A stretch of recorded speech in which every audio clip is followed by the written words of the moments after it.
most inspired leaders in original conversation. When everything in your organization, career, or even your life seems inside out, demanding change, or you simply feel that there has to be something more to life than you experience now, this is the place for those seeking the wisdom and experience of personal transformation.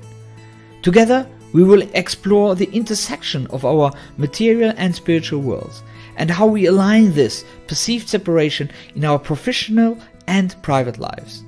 Stick around. You might just walk away with the insight you seek for the best version of you to show up.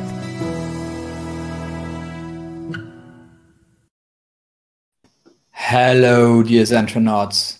I am Marco Hauen, and I am your host on this journey for the next 60 minutes of engaging dialogue and hopefully a lot of insights for all of us. Today, it is my immense pleasure to have an original conversation with my dear friend Rúna Magnúsdóttir. Runa is all about changing the world through movement, and I'm so excited to hear all about it, from where it comes and where it goes. And from her promotion of the X Factor to her personal pet project, No More Boxes, and how to go beyond gender stereotypes to drive the change you want to see in the world. Hello, Runa. Hey, Marco. I am so excited to be with you on this journey. It's amazing having you. And so what I didn't say, Runa is coming from us from Reykjavik directly, or at least Iceland, that's for sure. Yeah. Yes, so, I am in Reykjavik. Yeah.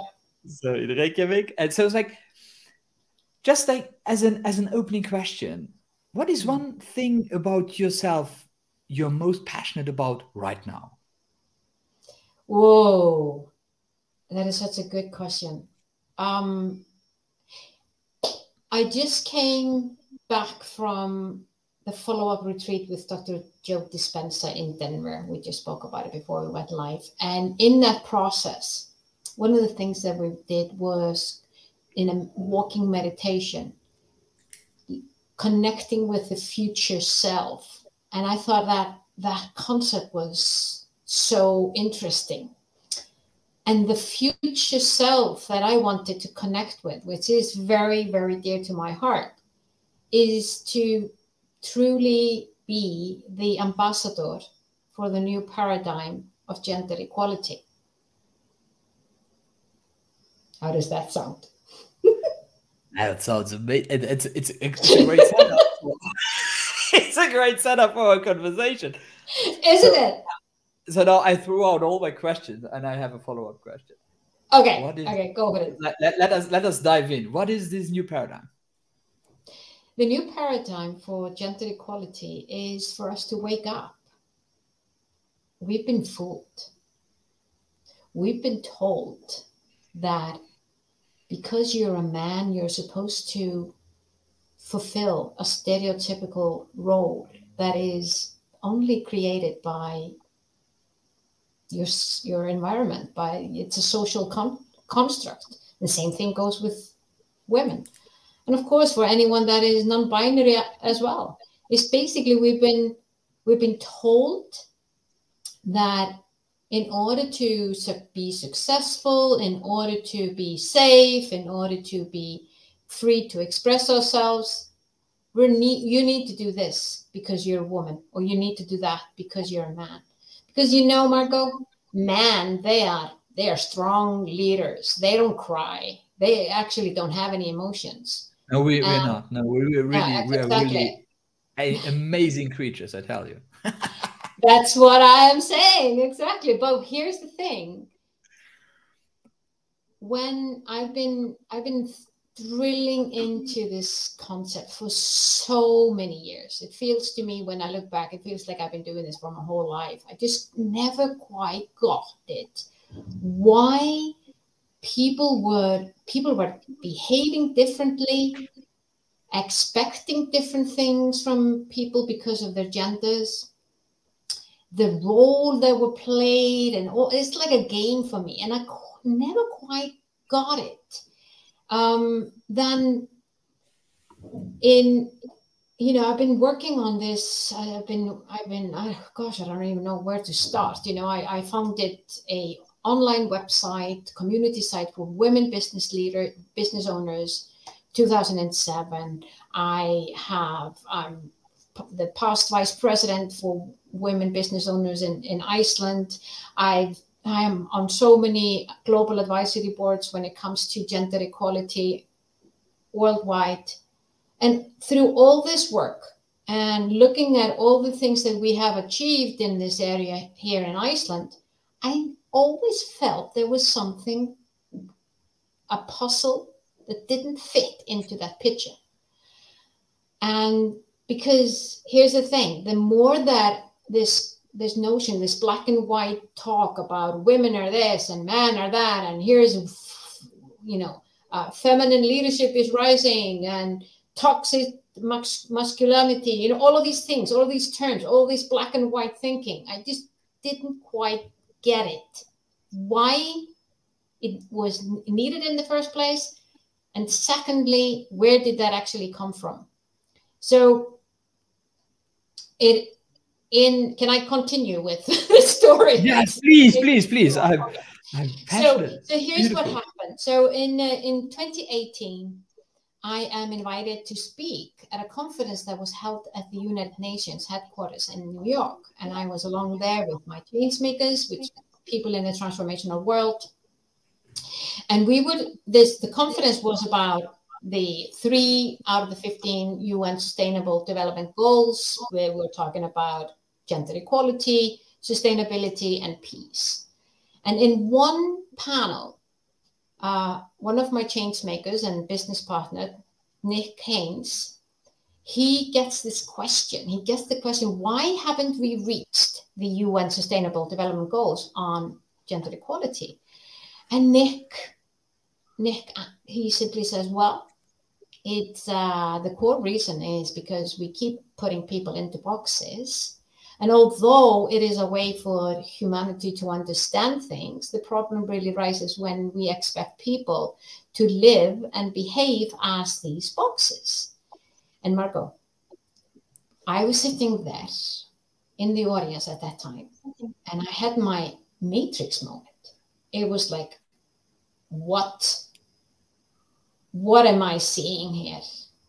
Just a glimpse of social construct telling people that they have to do this or be that or perform as this because their background was that, not because they could have any freedom or any space to express the gift that they were born with, or like we say, basically we believe that, or I believe that people, when we are born, we're born with some sort of a promise to the world, to the universe. We promise to be something or do something or learn something or experience something, and we're giving energies to fulfill that promise to the universe. And when all the social constructs that are out there that are limiting us, because, oh no, you can't be a leader, you're a woman, and women don't do that. Oh, you're a woman and you're black, holy moly, you can't do that. All of these things, it's not working out.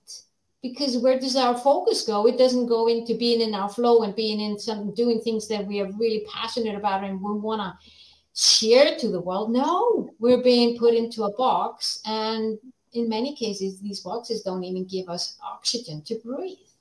So there I was, going back to the UN. I saw all that, and I just couldn't stop thinking about how I had put people into boxes myself, because we all do this. I couldn't stop thinking about how I had been boxed in.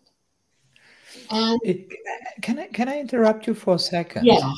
Because I have a question which I would like to have your reaction on. We're always talking about how we are boxing people in, and that's right. I do that every day, and for me, the only way out of it is becoming aware of it. That's the start. But the question is, what about boxing ourselves in? How do you stand about that? Oh, we do that all the time. Yeah. We do that all the time. all the time. And Like, we do that. And just as an example, you ask someone, tell me what you love. What do you really, really love to do? Yeah. And if I ask you, Marco, what do you really, really, really love to do? Talking to you now. It's amazing. Okay. And it is. Thank you. The answer is larger than that. It's really what I'm doing. But I needed 50 years to get it. It's like I boxed myself in, and I'm still doing it in a certain extent, but I boxed myself so hard in that I couldn't break out of what came from outside became myself. It's like you talked about Men Don't Cry. That is like, I can tell you stories about when that was told to me in very, very, very, very, very emotional moments when that was told to me. So it's like it brought me into this, you're a man, you have to provide. And it's really interesting. Huh? It's like in a relationship, and I can share about my relationship with my wife. We are in this transition, and we are actually fortunately on our way out of that large conversation. It was like, you cannot do that. You have to go and get a job, because then when you have a job, we have security. I said, great, but why me? Exactly. Why me? I did that the last 25 years, and that was great. But now I'm getting out of that. Why me? Why do I have to? Why do I have to be the provider? Yes, and what a great question. And what sort of conversations do you get when you ask, why me? Oh, well, it's like, through almost divorce to now being on the right path. But it definitely opened something up, didn't it? It totally opened something up. But first it had to open up in my head, because what happened before, so I'm not here to dissect my marriage, but what happened before I started to ask that question was I was self-judging me for so long that I wanted to do what I want to do, but I can't. And that comes back to what you say. We have this promise. I agree with you. Somehow, as not go there in the metaphysical, but somehow there is a promise at the beginning of our life.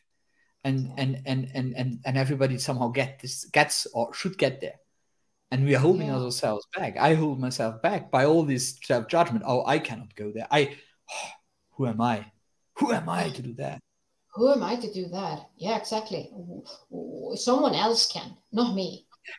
Yeah. And when we've asked this in following up with creating the movement, No More Boxes, the transformational movement, which came from that place at the UN, and then writing the book, The Story of Boxes, The Good, the Bad, and the Ugly.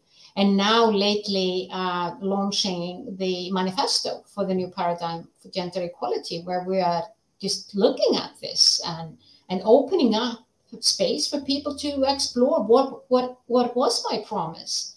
Where could I possibly be out of tune with things? Or am I in the flow? And wherever you are in your flow and doing the things that you love, or you find yourself that you are not exactly where you feel that you should be, I think it's okay, because just noticing that where you are is definitely the first step. Like you mentioned yourself, it's the self-awareness is absolutely the first step. But we need, if no one talks about this, we continue to believe in the narrative that because I'm a man, I should do this, and because I am a woman, I should do that.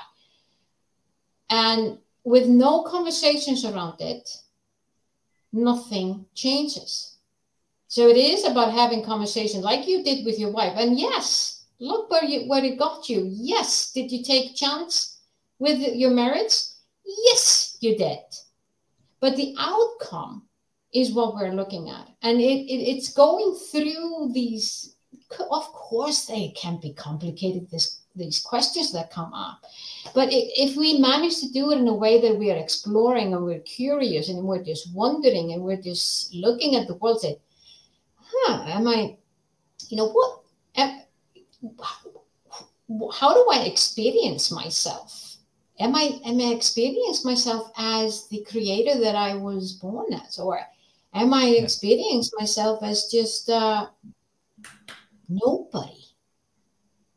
And I have experienced both, Marco. I experienced feeling I'm nobody, absolutely nobody.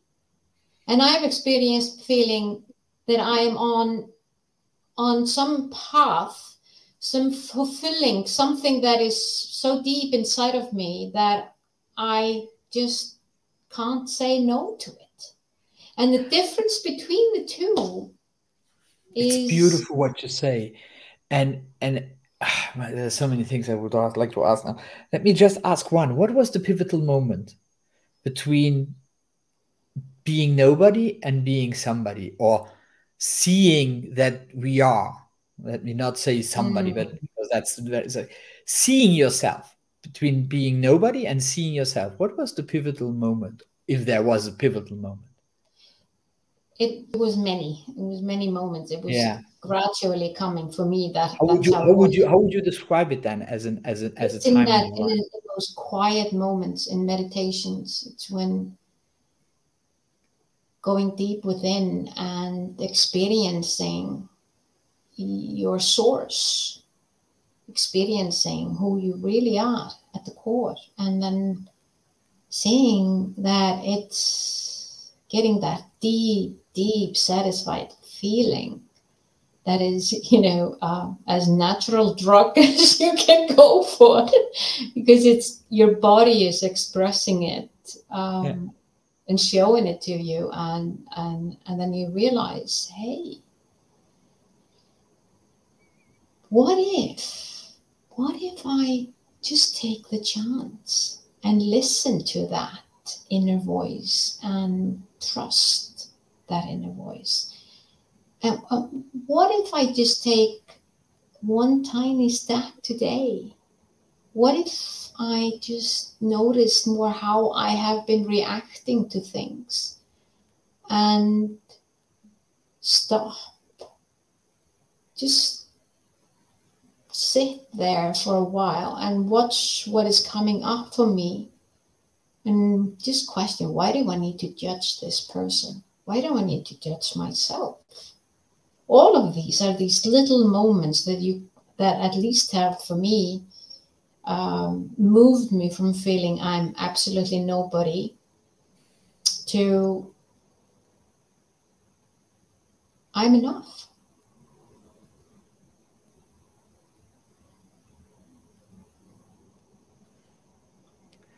You are. Is that process, as you describe it, is that a process which you feel being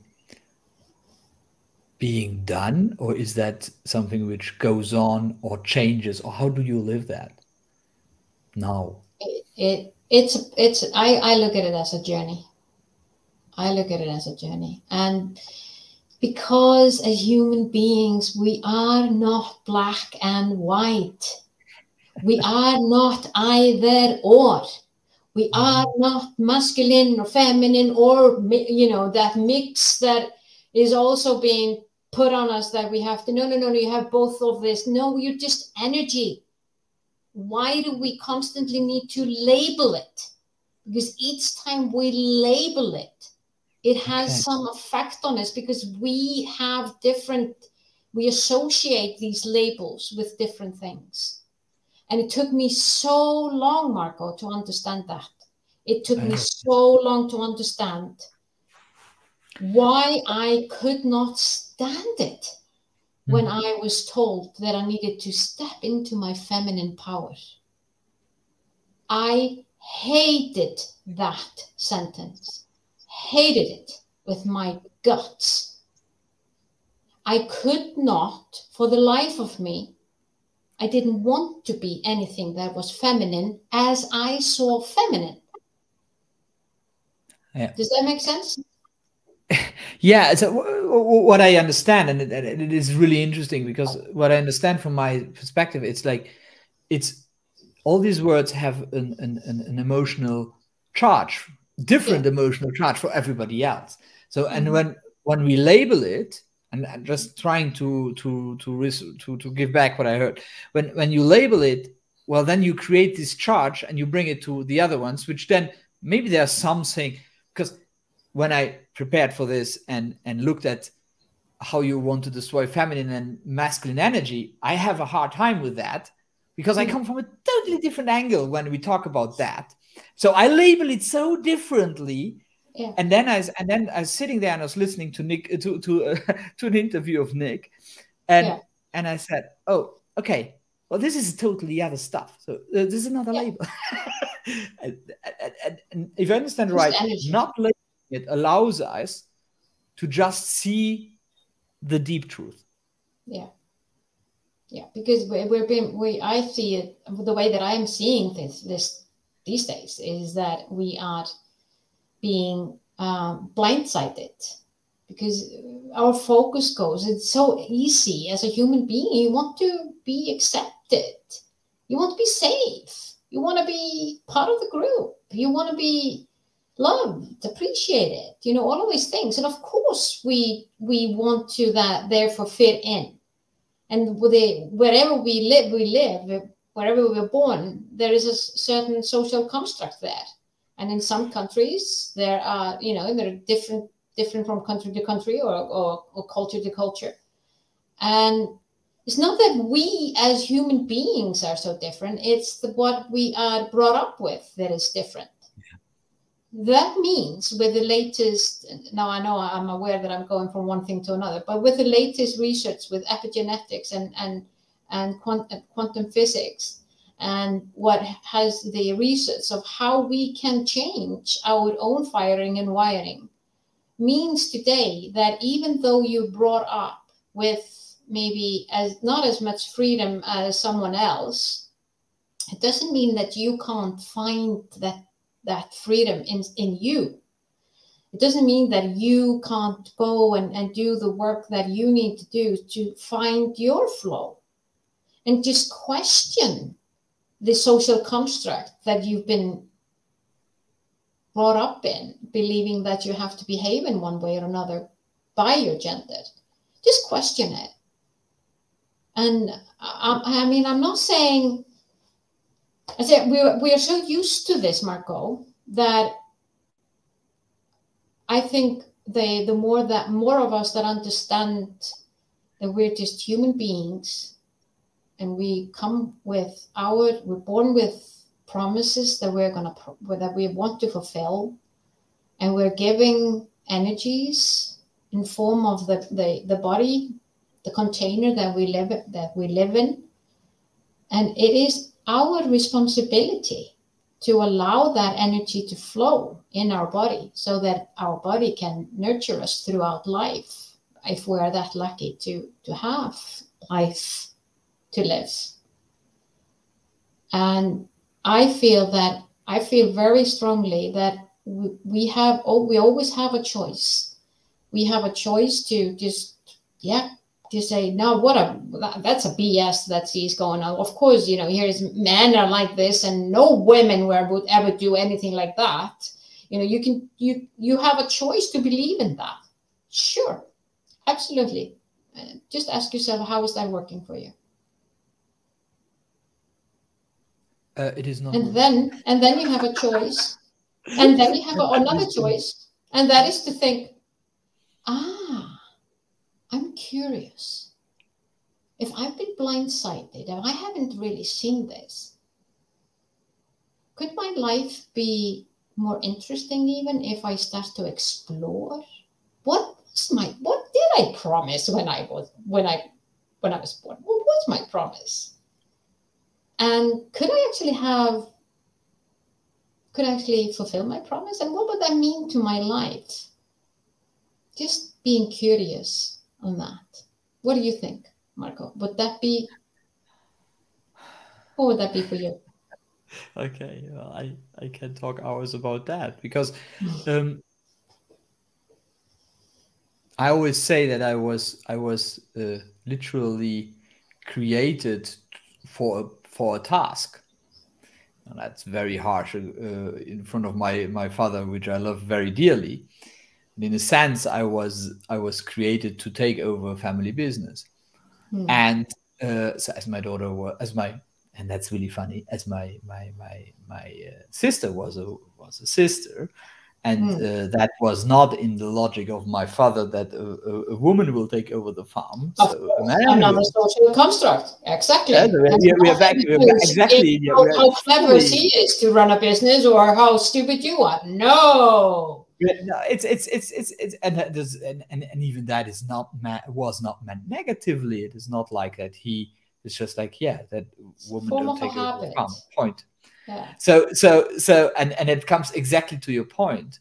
And for me, that was the first 20 years of my life. That was exactly what I was struggling with all the time, because a part of me wanted to please my father. The other part of me, I was always quite a rebellious guy, so was rebelling against it. And actually,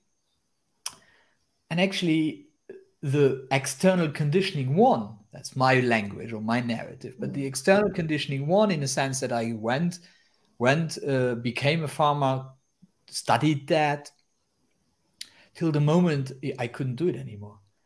And when I was 21 years old, I broke out of it in the most awful way in family and so on. And I was nothing. Talking about nothing. Because I felt like, who am I here? It's like, who am I? I didn't know. I had no clue. Wow, I did a lot of stupid stuff at that time. And it took time. It took very, very specific moments where I took very simple, like the decision of leaving the farm was probably my first real free decision.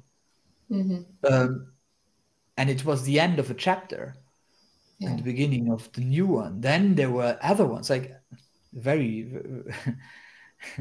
after a few months of a lot of drinking on Sylvester night, or like on New Year's Eve, I took the decision, now tonight we'll go out, but tomorrow I will stop. Actually, it's really strange, because I did it. It was a memorable night. Can write a chapter or a few in my book about that. But afterwards, for 3 months, I hold on to that I will not. It was the beginning, in a sense, of my reconstruction, taking, and I don't like the word control, but in this sense, you can talk about control, getting into my energy. But I fell so often back into this energy, and nobody actually has the guarantee that he will not fall back into it again. No, absolutely. That's part of the journey. It's part of the journey. I mean, in our book, the story of boxes, we talk about 8 drivers. You know, that are like drivers, invisible drivers, that drive us back into that box, that drive us into that. And we think this is safe, or this is okay, or I can do that, or whatever, and we are there. And it's nothing wrong with that. Absolutely nothing wrong. It's again, like you're saying, you go into, you leave the farm, you go and you do something else, and then some people are really afraid that if they don't succeed, that means that they're failures for life, and therefore they're never gonna check what is it, or go any further, or explore it, or be curious, or anything in that term. So I think, because you're not the same person that you were when you were 20, Marco. You're not even the same person you were a year ago. And well, there we're going into the thoughts, and that's totally fine. It's only the thoughts we are holding on to which are dragging us back to wherever we are coming from. And actually, how long is that? Maybe 1.5 years. I was working with a coach. So being a coach, I drink my own Kool-Aid. So I work with coaches. I was working with a coach, and she said, "Rewrite your history." I said, "What the F do you need to do?" And actually, I started to do that, and it was really powerful. Like, when I say it was the end of a chapter and the beginning of my new chapter, that's a way I never thought about it. So I told it differently, which was for sure not empowering for me, even after 30 years. The story is the same, it's just how the interpretation we give to it, which changes, and then we have the energy you put into it. This possibility all the time. Now, coming back to gender, it was always a conversation for me, being in the man box and pushed in there, having now, don't freak out, having a lot of female energy in me, as being young. And then when in puberty, pushing that out, pushing that away, saying, "Oh, that's not manly. I cannot do that. I cannot solve the problem of all my of everybody around me, because that's not what a man." No, we don't do that. Men don't do that. Of course not. So by doing that, it took me, to be very honest, it took me till very recently, so that I started to really embrace that again. That promise I had, that promise which I saw when I was 8, 9, 10, 11, 12 years old, where I had a huge drag towards spirituality, where I had a huge attraction towards really being there for people. But that was not cool, because hey, you have to succeed, huh? You have to work, you have to do business, you have to, it's quite powerful. And that's actually, to be the devil's advocate, that's actually why I'm not talking so much about gender, because in a sense, for me, it's irrelevant, because it is what is behind which is important. And you say the same, but you chose, that's how I interpret it, you chose it as being, talking about it so that people get aware of it. Is that how you see it? I mean, in some cultures, in some places, there is a very, very clear gender roles. And if you move away from it, you're just an outcast for some. And then in other places, there are less, and there are more freedom, and there's maybe more openness and acceptance. And then you see that people are people. They're not that either or.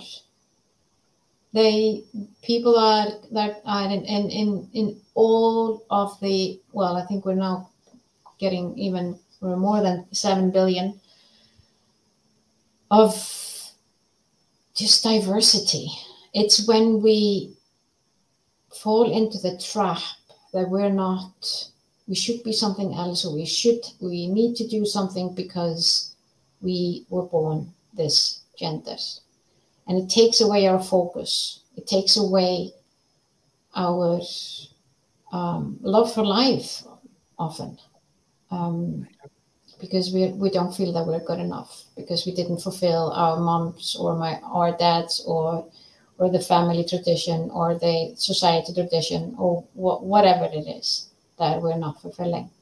And that I feel that's a human waste. It's a waste of human energy.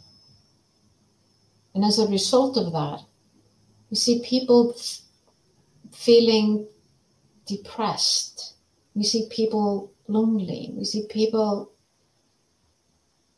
feeling the suicidal rate. I can go endlessly on this.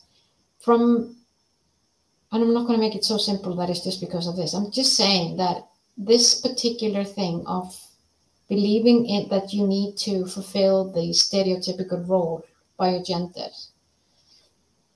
we need to talk about it, because we need to just discover why we want to be more who we were born to be. And in my experience, being a coach myself, and I often get these questions, or people are asking me, well, women are so much more caring. And And men, they just don't, they never listen. And I'm thinking, really? Is that really so? And then I start to think about myself being a woman. And that, am I so caring? Actually, no. I'm not very caring.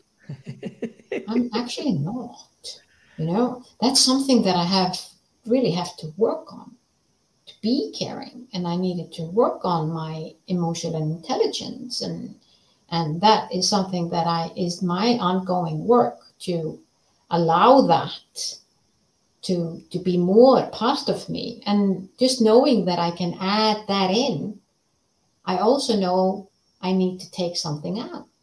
And that is part of my own programming that I'm dealing with. And at the same time, saying that men don't listen. God, my coaching clients that are men, Marco, there are no difference in them, a woman or a man, when it comes to what we want in life and what is important for us in life, when we have the trust and the space to express it. Then it's just us who are there. I really love that. Now, how would I react for a conversation to that? I will so I will put 2 feet into the deck or into wherever. I would have said, yeah, well, that's because at that moment, men are accessing their female side or their female energy, and actually, it is like that, but it's just about the label. And then as long as we are labeling it, that's how I understand you. As long as we are labeling it, we are always exercising somehow. Yeah, we're continuing. Cut something up. Another topic up for me, but we are continuing labeling, where we are continuing reinforcing the hierarchy between the one and the other. It's for me, it's the same. Now I have to get rid of that because it's like one of my on top thing right now. It's I start to hate the term leadership. It's like because in the term leadership, we are implying a hierarchy. I'm a leader, you're not. I have to create leaders. So I have to be the good one who creates leaders. And I learned out of my own experience that everybody can inspire me to learn, and I can inspire everybody at any moment in my life, wherever, in whatever pre-programmed hierarchy I'm standing, I can always inspire. And as long as we are labeling somebody a leader, we are labeling, without saying it, we are automatically labeling the other one not. Well, that goes without saying. Every single time we put someone in a box, we are boxing ourselves into another box, for sure. Yeah. And what if we are all leaders in our own lives? What if our perspective of life would be, I am a leader in my life. I am leading my life. I am making a conscious choice of what I'm doing and how I want to do things and where I want to go. How about if we could actually do that more than just following the unwritten rule? And be the good girl or the good boy. And somehow it goes more into being the good girl, doesn't it? Yeah, it even sounds very enticing hearing it now. It's like, oh yeah, being the good boy is really good. Yeah, exactly. You know, you go, you see how we're so programmed by this. But, you know, it's ridiculous. But I think and just I love having this conversation, because every time I have this conversation, I realize some blind spots in my own head. Hey, I've been working on this for quite a bit. And so just anyone out there, you know, you will fall into this. It's deep inside of us, but it's really been constructed to keep half of humanity in place and the other half of humanity in ruling positions. That's the purpose. And through that, imprisoning both. Absolutely, because it doesn't work for either. It doesn't work for anyone. Look what happens now in different parts of this world, and so it doesn't work. No, it doesn't work. And that's why we're saying with the new paradigm for gender equality is don't let them steal the uniqueness that you were born with. Don't let anyone steal that away from you. Give yourself time to discover more of what was your promise. What can you do? What is the tiny steps that you can do to your own liberation, peace and happiness? And the moment you become so absorbed with that journey, you're not gonna be bothered about what other people are thinking or saying, because you're just gonna be so in love with yourself and the things that you're seeing in life and how your world is going to be looking from your window. It's just going to be so different. Is it worth it? I say yes. Is it easy? Who said life was supposed to be easy? But it's definitely an extremely interesting journey. You're going to be seeing things that you can be laughing at this because you go, what? Did I actually think that only man could do that, or only woman can do that? What's that? And we see that we don't have to go back many generations to see how things have moved forward. So we can even see that with our parents, with our own lives. What was okay to do 20 years ago, which is not okay to do today. I mean, there's just so many things that have changed over the course of the last, even just the last 4 or 5 years. I don't even know where to begin. So it is time for all of us, I think, to step back and be curious. Stop labeling. Be curious. Why do I need to judge you, Marco? What's the point? I constantly judge. I judge do, but why do I need to? I judge less than before, and I'm aware of it. It's like somehow over the years it became a game with myself, watching when I am starting, and then sometimes getting angry still about myself, but most of the time I say, oh yeah, that's funny, that's back, okay. Because it is funny, because it is only, it has nothing to, it has no value, and it is not driving. And it's like, I call it the autopilot. If we are on the autopilot, we just execute on our judgment. And the other day, actually, I was in a mastermind, and it was really interesting because the facilitator asked a question. Yeah. Because the facilitator asked a question saying, what if we stop wanting to change our beliefs? Because beliefs are out there. Everybody has these beliefs. Why do we have, like, that's the basis of our coaching in a sense, because we will help people to change their beliefs. How important is that? Is it just not important not to focus on them? Being aware that they are there, not focus on them? It's a little different. It makes life easier. And a question that it opens probably up a lot of really interesting conversations around that. Just exploring, why is that? Why do I need to do that? Yeah. So absolutely. Let me ask you a question. When we prepared, you told me that you're really driven by awareness, self-regulation, self-love, and humor for yourself. How does this how does this express in your life with all that background we just talked about? How does that play out? So in the No More Boxes, the transformational movement, and our methodology, we talk about 4 steps. Talk about being aware, self-aware, just aware that I'm doing this, aware that I will be doing this, and catching myself is the task here.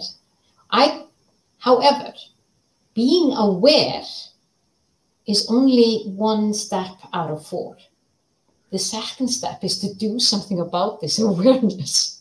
I can be really aware that I should not eat chocolate, but I keep on eating chocolate, right? My awareness is, yes, chocolate all around me and I'm eating it. Yeah, very aware of it. So it's about self-regulation. So what am I going to do with the chocolate in that case? Or what am I going to do with this judgment? Why do I need to judge? Why am I judging myself in this way? And just when it comes to boxes, we talk about you have 3 choices with your self-regulation. You can live in that box. Fine. Yeah, this box is good for you. Yeah, go ahead, live in it. Absolutely. Make that conscious choice. I'm going to be in that box. You can love that box. You can just give it all your energy and just be fully in love with that box. Or you can leave that box. So you have a choice there with your self-regulation. So then it comes to self-care, because this program and this way of seeing the world through the lens of this hierarchy of men being above women for centuries, thousands of years, we will see things that we're not proud of. We will see things that we did or have done based upon that perspective.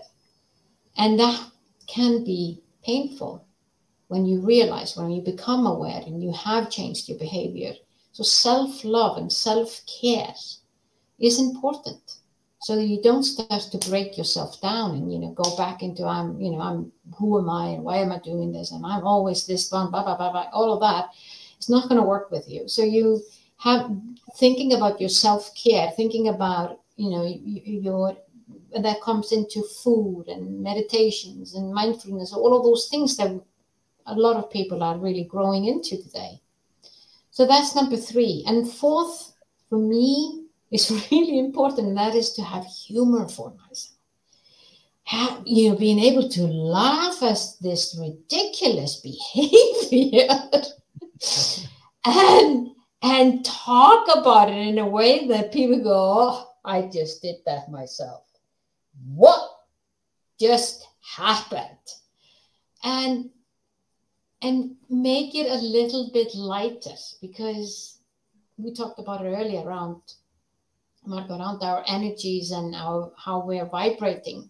So when we put that into that humor side, and we allow ourselves to see the humorous side of this, we are vibrating in a different state, and that is then coming back to us. So this is like a cycle that you can continue, and it becomes like an evergreen cycle. It's this power of laughing about ourselves, not in an negative way, in a way of that I'm laughing, not in a sarcastic way or whatever, because I was the master of sarcasm and found out that that's most likely the most destroying thing you can do. No, but being able to laugh at yourself, just genuinely laugh at yourself, because it's just and I can be so funny that it's like after all I did, still that. That's really funny. Still there, yeah, exactly. After all the therapy, still there. And just being able, because that opens up then conversation with other people who maybe are at that place that they are just getting into this journey, and opening up a conversation about a topic that is so important for us all, that we can claim back our sovereignty, and we can claim back being ourselves, claim back our uniqueness. Yeah. And for those people who come into the conversation that are light and lighthearted, and they become curious and they feel, hey, here's something that I can ask, questions that I've never asked before because I didn't even think about it, because I was in a box and there were no even door or a window apart from what I experienced to be. So we are therefore the role model, the people that are continuing with the conversations out there, and more people can join in, and we can laugh at this matrix or whatever we want to call it together. It's specifically when we start to not taking ourselves so seriously, I feel that that's a concept which is really linked to as Brené Brown talks about, vulnerability and the gift of imperfection. Just showing to the world that's how it is, and it is not always like, oh no, it's so tough. Oh, I have no. It's just funny to see that after all this time, I'm still I still have my patriarchal thoughts, which are still there. Yeah. And then seeing it and say, oh, but that's not really what I want. So just let go of it at that moment. Yeah. And it's like, and it comes back to, do we have to change beliefs, or we just have to focus on other ones? It's actually more basic. There are some thoughts, some researchers who start to try or to prove even, and you know that all thoughts are out there, and our brain is not storing information, but is an antenna to all the information. Now, in that concept, now I'm not a scientific to explain all that, but if that's a nice way of explaining it. It's like, okay, I'm tuned in this all. Now I get all this shit. It's like, okay, well now it's fine. I know I was really in a bad shape this morning. That's why today I get these kind of thoughts. So what can I do to bring me on a higher level? And that's through laughing about how funny that is, that we sometimes go, did it again. It's the next to the other. I did it again. Yeah, exactly. Yeah. And that goes back to that self-regulations. Yeah, I like that. That's really, really powerful. Now, maybe we're almost in an hour, but maybe a question, like when we met around No More Boxes a year ago, 1.5 years ago, what really struck me was this little word you added, and I would love that you share this little word, the magic word of the No More Boxes, which is, it's not all, but it is some. The some, yeah. Some men are like this. Some women are like that. Yeah. You add one 4-letter word into your statement, and you can start to talk more about the issue in the statement rather than putting half of humanity into that statement. Box. Because it's, exactly. And we know words count, the energy counts, the vibration counts, it all counts, and therefore, like we're talking about some, therefore we also encourage people to even find some sort of a body, people that want to be more aware of their behavior and how they can, with their language, with their habits of how they speak, they can have a little buddy that can give them a little nudge. Is that you mean some? Yeah. Or that you give yourself the permission to stop and correct yourself and say, I'm sorry, I meant some. Because you're gonna say it anyway. And you know, I mean, just think about this, Marco. All men are leaders. All men are leaders, are strong leaders. I mean, that is hilarious. I mean, That is so hilarious. Yeah. If that was the case, would we be in the shit that we're in? Yeah. I'm afraid not. No. So it's really what comes up for me. It's like everybody needs a somebody in this life. Oh yeah, Telling, I love that. Just take the summit. Yeah, I love that. We need somebodies. Oh, somebodies. That's even okay. Well, that becomes funny. I thought about that. I thought about BUDDIS, not YS, not buddies. But okay. Yeah. But it is interesting. For me, that was really a real breakthrough in a sense, in a way, how to speak and how to express, because as we have these biases, but we can break them for ourselves when we change all into some.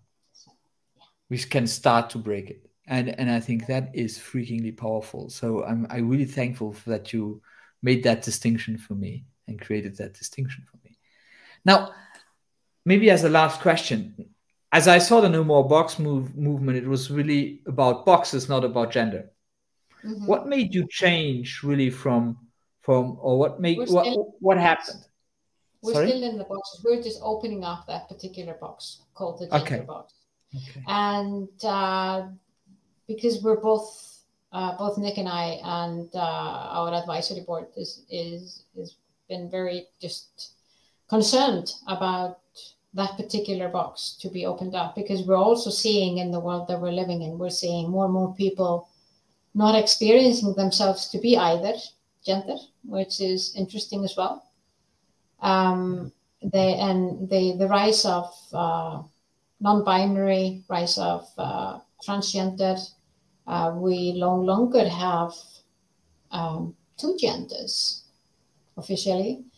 Here in Iceland, where I live, I can go to the registration office online, and with one click of a button, I can change my pronoun from being a woman to being a man.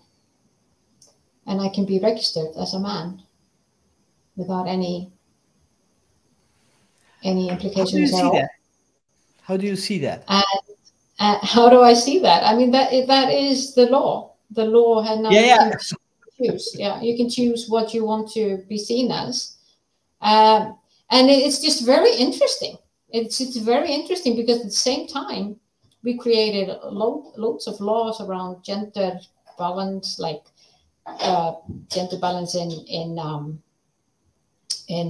boards, for example, should be 40-60, and yet just for the reference, it doesn't matter which gender that is. 40% man or 60% man and vice versa. And that means basically that, Marco, if you were living here in Iceland and you happen to experience yourself as a woman, not a man, you can go to the registration office and you say, Marco, my name is Marco and I am a woman. And does that mean then you go to want to sign up for or to be a board member somewhere, and you can say, hey, I'm a woman. On the registration office, I'm a woman. So people are doing that now to get into boards. No, they're not doing it. But basically, that's what the law is doing. I don't know of anyone who's done it. But I'm just thinking, we're coming to this place. And I find that extremely interesting and complicated. Just like with the whole notion of feminine and masculine energy, that whole notion, I just find that we are making things so complicated when it can be so simple. And that is that you spend your life living the life that you were born to live. And you understand it's a journey. And every single moment you have a choice. You can choose to live in that box, love that box, or leave that box. You can decide to love yourself. And even though you don't feel today like you're very lovable, at least just think about that. There are people that love you. And the container that you were born in is a container that you should love, at least. It's holding you. It's supporting you all the time. So there's so much to love. And then you can have good love of it all, because the boxes, the real thing about boxes, they don't exist. They're actually all social construct. And they only exist when you believe they exist. Wow. I don't add anything to that. I love what you just said, and I thank you so much for taking the time. I know you have a big schedule, and I'm very, very happy that we could have this hour of great conversation. I cannot thank you enough, and yeah, we'll see where this goes, and I'm looking forward very interestingly how the female and masculine energy will be just drawn to nothing. Gone. Nothing, yeah. Just be you. Be yourself. Be yourself. Yeah. And I want to encourage people to go to nomoreboxesmovement.com and sign the Wall of Unity. Be part of this movement of, let's put our focus on becoming you. Absolutely. Thank you so much. I'm looking forward to talking to you again, and it was a pleasure having you. Bye-bye. Likewise. Pleasure is mine.